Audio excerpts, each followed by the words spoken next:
Greetings and welcome to the Cerebral Women Art Talks podcast. I'm Phyllis Hollis, your host. As an extension of my Instagram page, Cerebral Women, this podcast offers insights into the visual art world. I interview artists, mainly artists of color and female artists, who will freely articulate what inspires their creativity. In addition, you'll hear interesting perspectives from dedicated art professionals who work with artists and the art institutions that feature them. I'm confident that collectively, these individuals will indeed stimulate your mind as they do our eyes. Please know, these interviews are conducted in my Manhattan apartment, so please forgive the background sounds of city life. Welcome to the Cerebral Women Art Talks podcast. This episode features New York City-based Nigerian-American artist Anthony Akinbola. Known for his signature camouflage paintings, he employs do-rags as his primary material. Anthony has had several solo exhibitions, including the Sean Kelly Gallery in New York, Night Gallery, Los Angeles, Galerie Krinzinger, Vienna, Carbon 12, Dubai, the Queen's Museum in New York, and several other galleries and institutions. His work has been featured in group shows at the Guggenheim in New York City, Hauser Wirth in New York and Los Angeles, Pace Gallery in New York, and the Bernard A. Zuckerman Museum of Art, among others. His work is included in several permanent collections, both nationally and internationally, namely the Detroit Institute of Arts, the Beth Rudin DeWoody Collection, the Everson Museum of Art in Syracuse, New York, Solomon R. Guggenheim Museum in New York, and the Pizzuti Collection in Columbus, Ohio. Enjoy this episode featuring Anthony Akinbola and visit Cerebral Women for his expanded bio.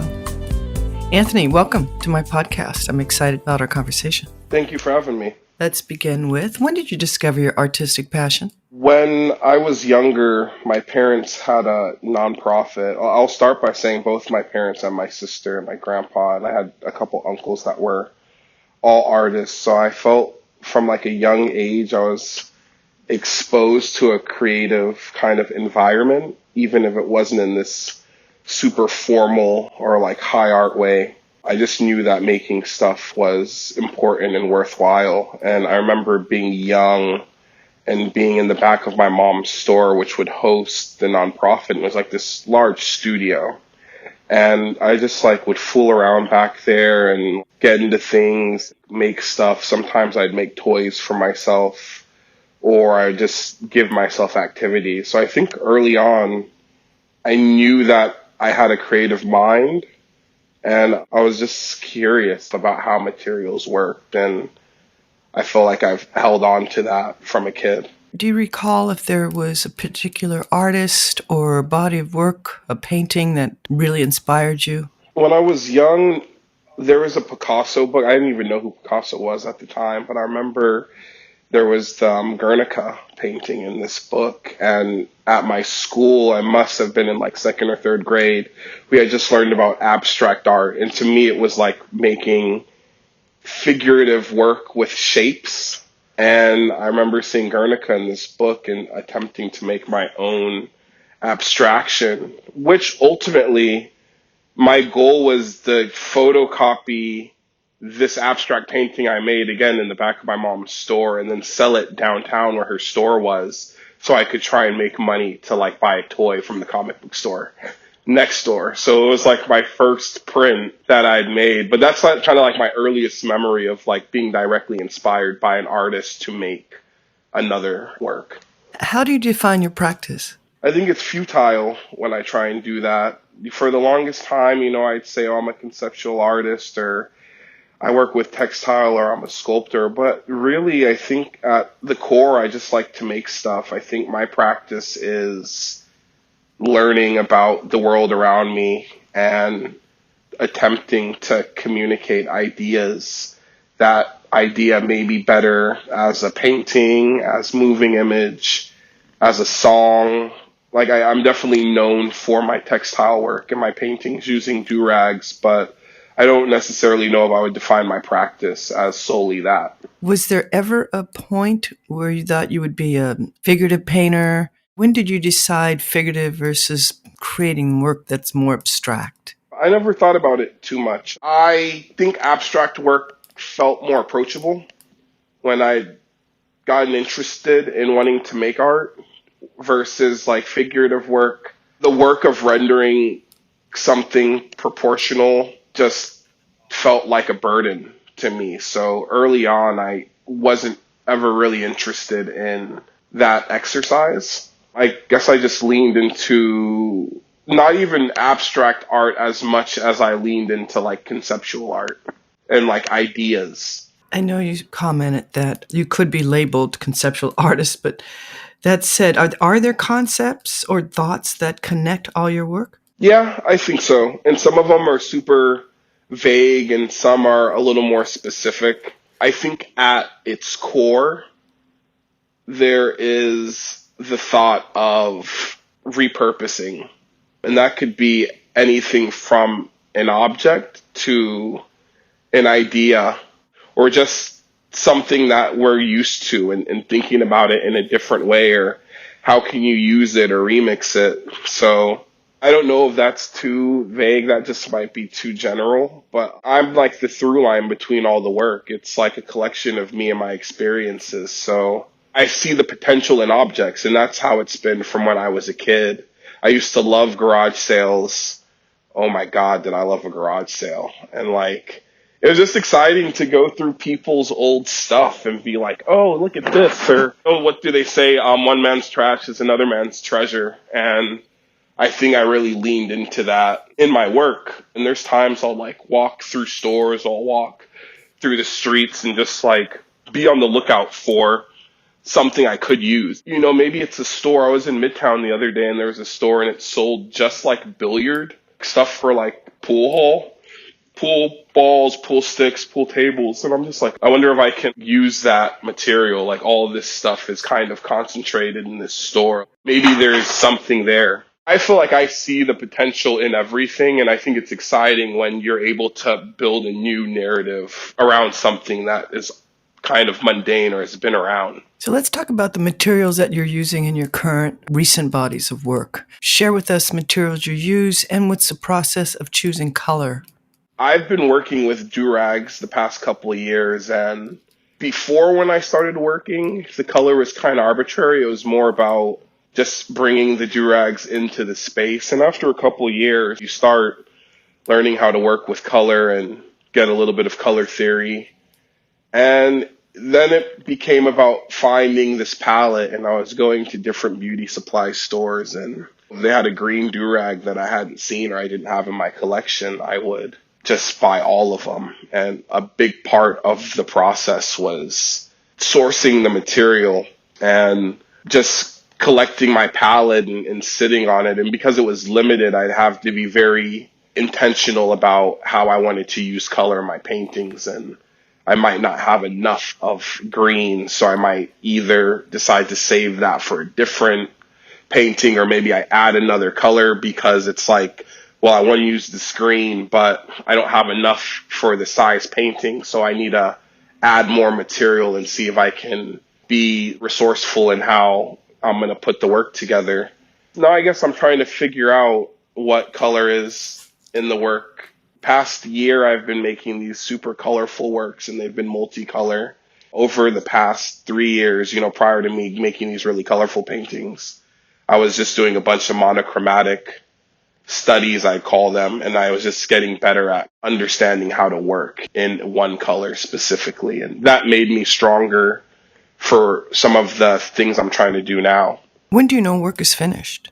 Sadly, when it has to go somewhere. I feel like usually works become finished when the show is really close and they have to be finished, or if they're going to go to like a fair or like something like that. But I am the kind of artist that will have stuff in my studio for a year, and if I want to like change it, I'll change it. I kind of feel like nothing has to be finished. I'm not going to say that nothing's ever finished, but like it doesn't have to be finished. What does your workspace look and feel like? So my workspace now is a separate house across from the house I live in, and it's like a homey studio vibe. So it is my studio, but like it's cozy, it's clean.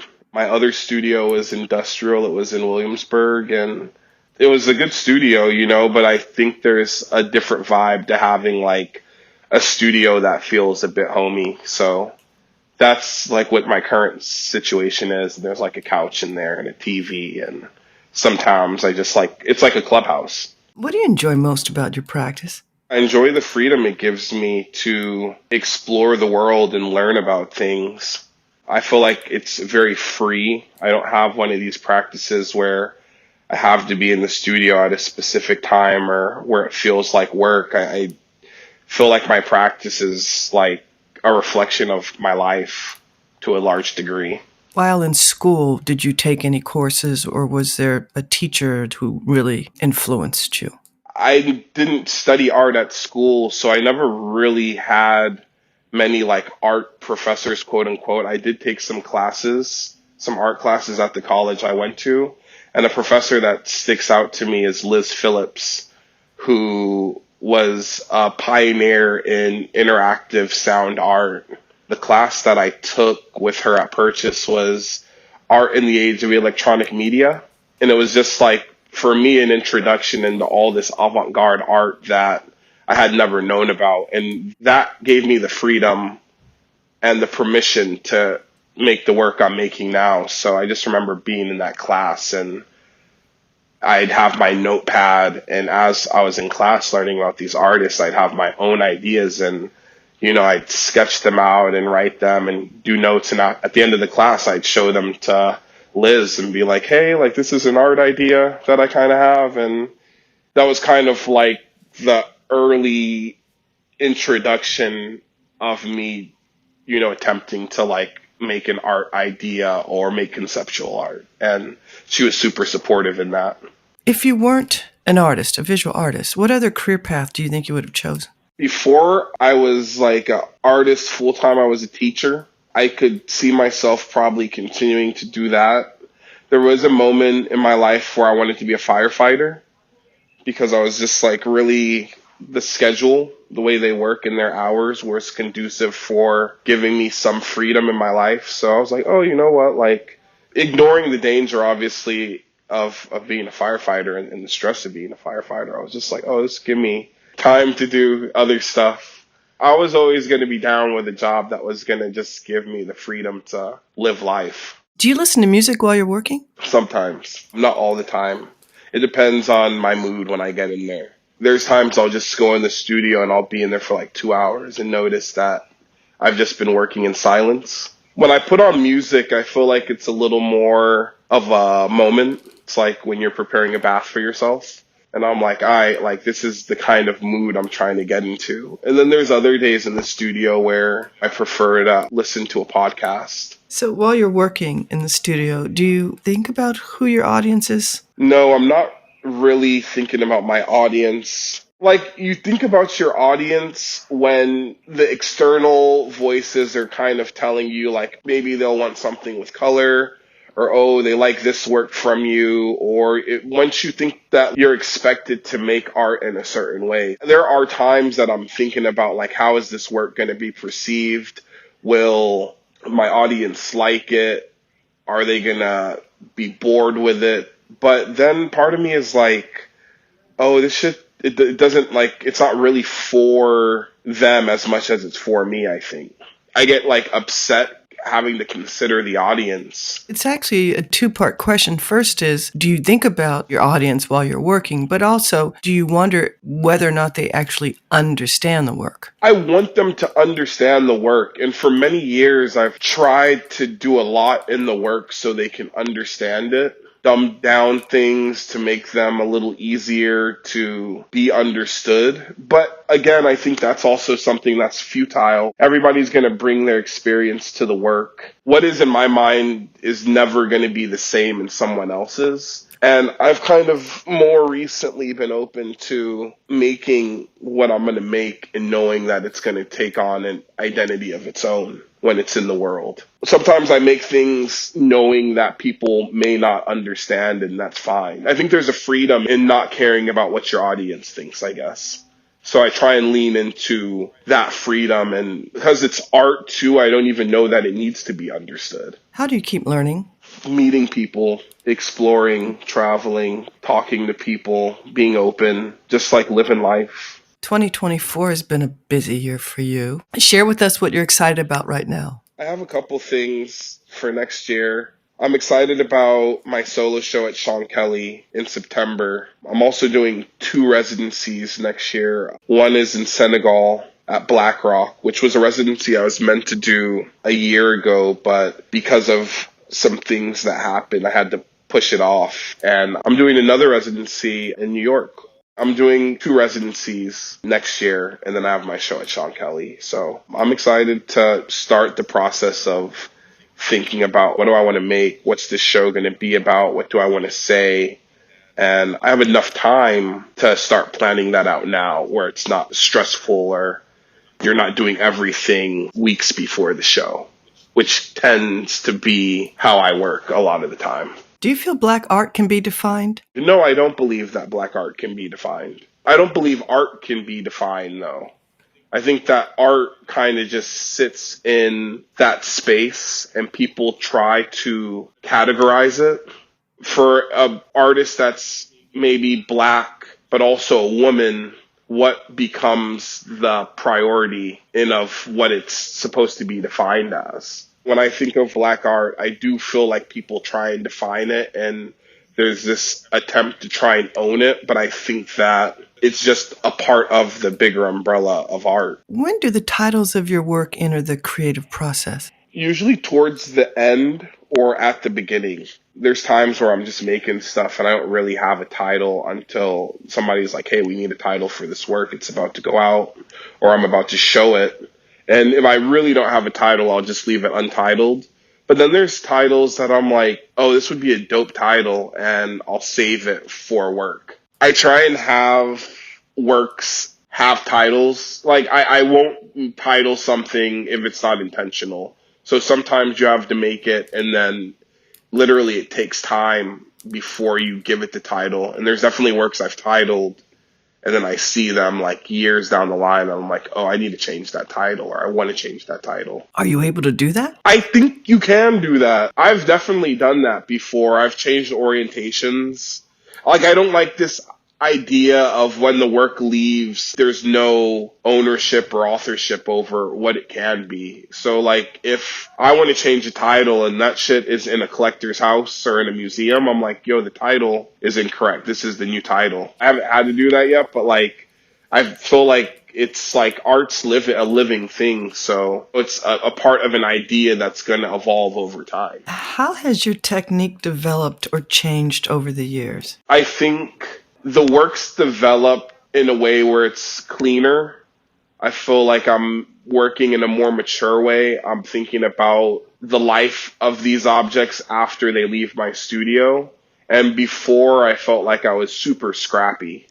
And it was really just about getting the idea out of my head into something physical, which I think art needs to do that. I don't think should be so perfect. But I also understand workmanship and craftsmanship, and I appreciate things that are made well. So that's always kind of what I use for my measure. This has been a great interview. This is our last question, and it is, what do you feel is the purpose of art? And as an artist, what is your role? I think that there is a purpose to art. I think that purpose is probably different from person to person. Art's purpose in my life is freedom. And I feel like art has allowed me to live my life in a free way. I think the art I've made hopefully has been able to do other things, but ultimately I think the purpose of art in my life has granted me freedom. Thank you very much for your time today. I've enjoyed our conversation. Thank you. It was nice talking. Thank you for listening to Cerebral Women Art Talks podcast. For additional content, please visit cerebralwomen.com and be sure to follow Cerebral Women on Instagram.